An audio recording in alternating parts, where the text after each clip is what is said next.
اعوذ باللہ من الشیطان الرجیم بسم اللہ الرحمن الرحیم اللہم صلی علی سیدنا و مولانا محمد وعلی آلہ واصحابہ وبارک وسلم وصلی علیہ۔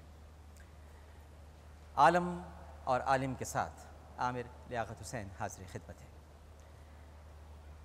سیدنا علی کرم اللہ وجہہ کا قول ہے کہ ہمیشہ اپنے چھوٹے چھوٹے گناہوں سے بچنے کی کوشش کیا کرو، کیونکہ انسان پہاڑوں سے نہیں بلکہ چھوٹے چھوٹے پتھروں سے ٹھوکر کھاتا ہے۔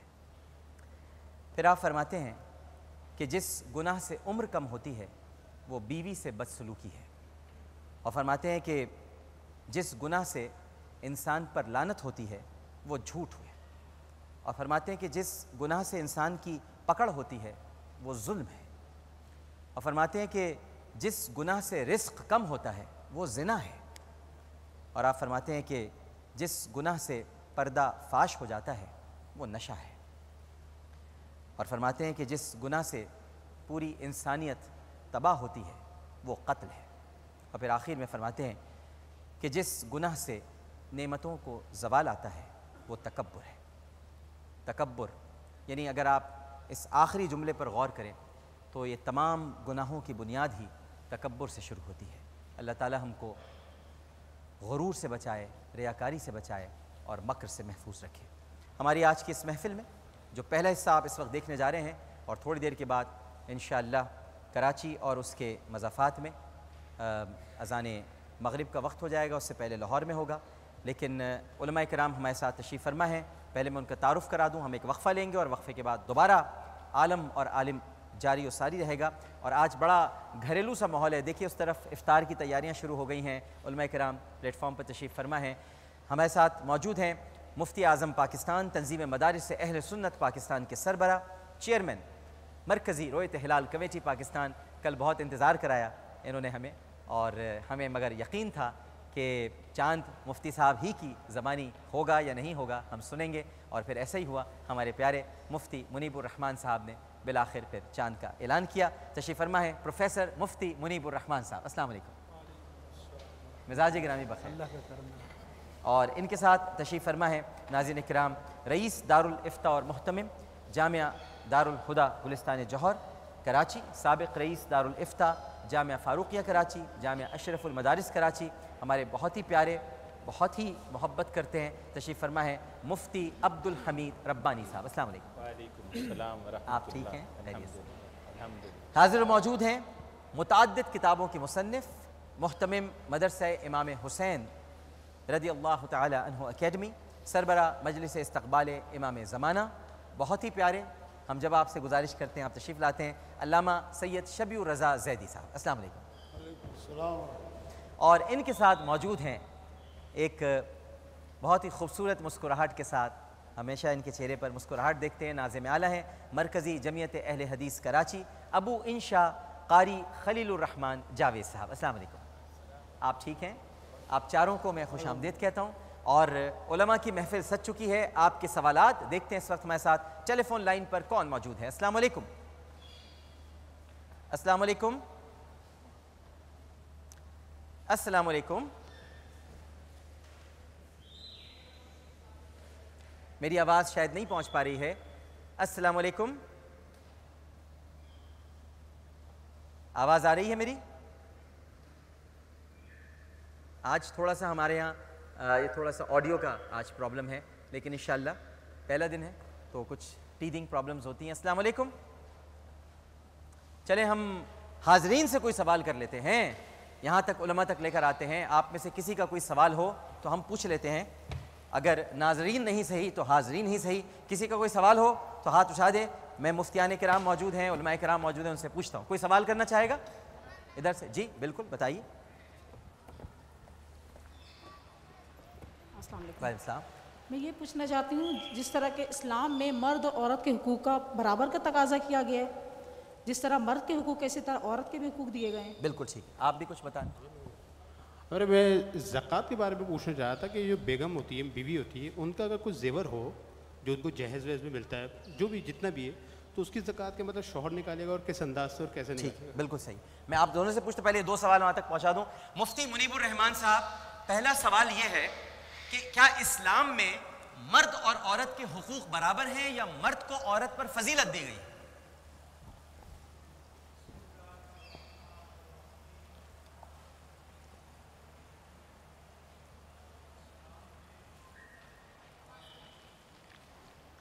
مفتی صاحب ایک منٹ ذرا رکیے گا، میں یہ اعلان کرنا چاہتا ہوں تاکہ آپ سب کو علم ہو جائے کہ ہمارے پاکستان کے ایک شہر لاہور میں اذان مغرب ہو چکی ہے۔ پاکستان میں پہلا روزہ افطار کیا جا رہا ہے۔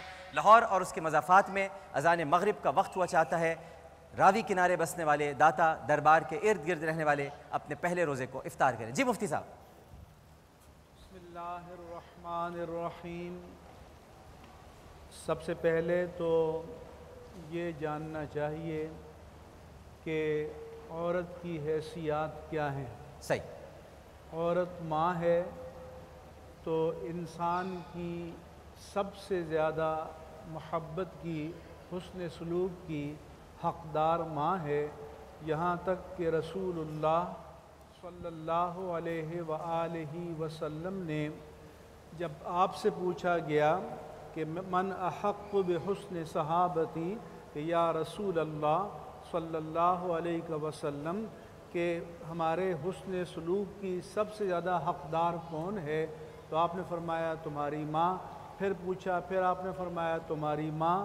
دوبارہ پوچھا، پھر آپ نے فرمایا تمہاری ماں، اور چوتھی بار آپ نے جواب دیا کہ تمہارے باپ۔ جی۔ تو اس سے معلوم ہوا کہ 3 درجے حق رسول اللہ صلی اللہ علیہ وآلہ وسلم نے ماں کو زیادہ عطا فرمایا، اور پھر باپ کا درجہ عطا فرمایا۔ فقہائے کرام نے فرمایا کہ حسن سلوک میں ماں کا حق مقدم ہے، اور تعظیم میں، درجہ بندی میں باپ کا ہے۔ پھر ماں، پھر خاتون یا تو بیٹی ہے یا بہن ہے۔ رسول اللہ صلی اللہ علیہ وآلہ وسلم نے فرمایا کہ جس کو بیٹی کی نعمت دے کر آزمایا جائے اور وہ اس کی کفالت کر کے، پرورش کر کے، نگہداشت کر کے، اسے کامل کر کے اپنے گھر تک پہنچا دے، تو حضور نے فرمایا کہ یہ اس کے لیے نار جہنم سے حفاظت کا، بچت کا ذریعہ بن جائیں گی۔ تو پھر یہ مرد اور عورت کے حقوق میں پھر برابری ہوئی نا؟ جہاں تک میاں اور بیوی کی حیثیت ہے تو بیوی پر چونکہ شریعت نے گھر کی مالیاتی اور انتظامی ذمہ داریاں ڈالی ہیں تو انہیں قرآن مجید میں قوام فرمایا گیا ہے، لیکن یہ بھی قرآن مجید نے فرمایا کہ وَلَهُنَّ مِثْلُ الَّذِي عَلَيْهِنَّ، جس طرح سے عورتوں کی کچھ فرائض اور ذمہ داریاں ہیں، اسی طرح سے ان کے حقوق بھی ہیں، اور جس طرح مرد ان سے توقع رکھتا ہے کہ اپنی فرائض کو ادا کریں، اسی طرح وہ بھی بجا طور پر یہ توقع رکھتی ہے اور رکھنی چاہیے، اور حقدار ہے کہ شوہر اس کی ذمہ داریوں کو ادا کرے۔ ٹھیک ہے، بالکل صحیح۔ اور اس میں شریعت نے توازن قائم کیا ہے، اعتدال رکھا ہے، اور ہماری جو عائلی اور خانگی زندگی ہے اس کا حسن ہی یہی ہے کہ ہم شریعت دونوں کے درمیان قائم توازن، کیے ہوئے توازن پر چلیں، ٹھیک ہے، اور مغرب سے متاثر ہو کر اس توازن کو درہم و برہم نہ بالکل کریں، صحیح، ٹھیک۔ ورنہ خانگی نظام منتشر ہو جاتا ہے جس کے مظاہر ہم مغربی تہذیب میں بکثرت ٹھیک، دیکھتے ہیں۔ بالکل صحیح۔ مفتی عبدالحمید ربانی صاحب، زکوٰۃ کا معاملہ ہے، یہ کیا جو بیوی کے زیورات ہوتے ہیں ان کی زکوٰۃ بیوی ہی نکالے یا شوہر بھی دے سکتا ہے؟ جی، میں ایک چاہیے ہوگا شاید۔ بسم اللہ الرحمن الرحیم۔ ہمارے بھائی نے سوال کیا تھا کہ بیوی کی زکوٰۃ شوہر کے ذمہ ہے یا بیوی خود دے گی؟ جی۔ اللہ تعالیٰ نے جس کو مال دیا ہو زکوٰۃ بھی اسی پر فرض ہے، ٹھیک۔ لہٰذا زکوٰۃ کی فرضیت کا تعلق جہاں تک ہے وہ بیوی ہی پر ہے، چونکہ مال اس کا ہے۔ رہا اس کی زکوٰۃ دینے کا، اگر اللہ تعالیٰ نے اس کو مال دیا ہے زیور کی شکل میں، اسی طرح اگر وہ نقد بھی رکھتی ہے اپنے پاس، چاہے وہ اپنا ہو، والدین کی طرف سے لائی ہو، یا شوہر کی وقتاً فوقتاً دی گئی وہ رقم جو گفٹ اور ہدیہ یا جیب خرچی کے طور پر ہوتی ہے، وہ اپنی جمع کر لے، اور اس کو یہ معلوم ہونا چاہیے کہ مجھے سال میں ایک مرتبہ اپنے مال کی زکوٰۃ دینی ہے، تو تو وہ جب اس ترتیب سے چلے گی تو رقم اس کے پاس موجود ہوگی۔